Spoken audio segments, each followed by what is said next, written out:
তোমরা সবাই কেমন আছো? তো সবাই জানো এখন চারদিকে বিয়ের মরশুম চলছে। তো আমিও সেই ট্রেন্ড থেকে বাইরে থাকবো কেন? গত রবিবার অর্থাৎ 30 তারিখ আমার ছোটোবেলার বান্ধবী মিঠুর ছোটো ননদের বিয়ে উপলক্ষে আমাদের সপরিবারের নেমন্তন্ন ছিল জগদীশপুরে তাদের বাড়িতে। তো এই হলো আমার বান্ধবীর ননদ, যার আজকে বিয়ে। তার সাথে এবং আমার বান্ধবীর সাথে কিছু ছবি তুলে নিলাম। এবং বিয়ে বাড়িটা অনুষ্ঠিত হয়েছিল হাওড়া জগদীশপুর মোড় মাথায়, একটি খোলা জায়গায়। তো দেখতেই পাচ্ছেন কি সুন্দরভাবে ইভেন্ট ম্যানেজমেন্ট, অনেক রকমের স্টল, স্টেজ, আলোকসজ্জা দিয়ে জায়গাটা খুব সুন্দরভাবে সাজিয়ে তুলেছে।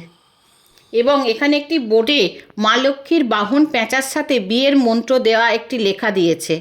তারপর দেখা সাক্ষাৎ সেরে নিয়ে স্টার্টার স্টলে চলে গেছিলাম।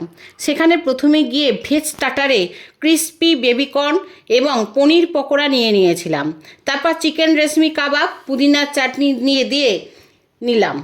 তারপর মকটেলের কাউন্টারে গিয়ে ব্লু লেগুন নিয়ে নিলাম। তার কিছুক্ষণ পরে জিলিপি নিয়ে নিলাম।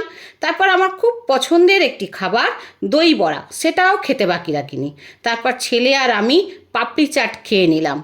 তারপর দেখতে দেখতে বরযাত্রী এসে গেছিলো এবং সবার অনুরোধে বর নাচতে নাচতে প্রবেশ করলো। তারপর বর এবং নির্বরকে বরণ করে নেওয়া হলো। শুরু হলো নাচ। দেখতে দেখতে বিয়ের লগ্ন চলে এলো। বিয়ে শুরু হয়ে গেছিলো।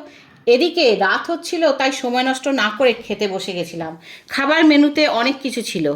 শুরু করা হলো ফিশ ফ্রাই দিয়ে, তারপর rumali roti, dal makhani, mutton biryani, chicken butter masala, chutney, papad, gulab jamun এবং সন্দেশ খেয়ে আমরা উঠে পড়লাম। স্টলে ছিল আইসক্রিম, পান, সেটা স্টল থেকে নিয়ে নিলাম।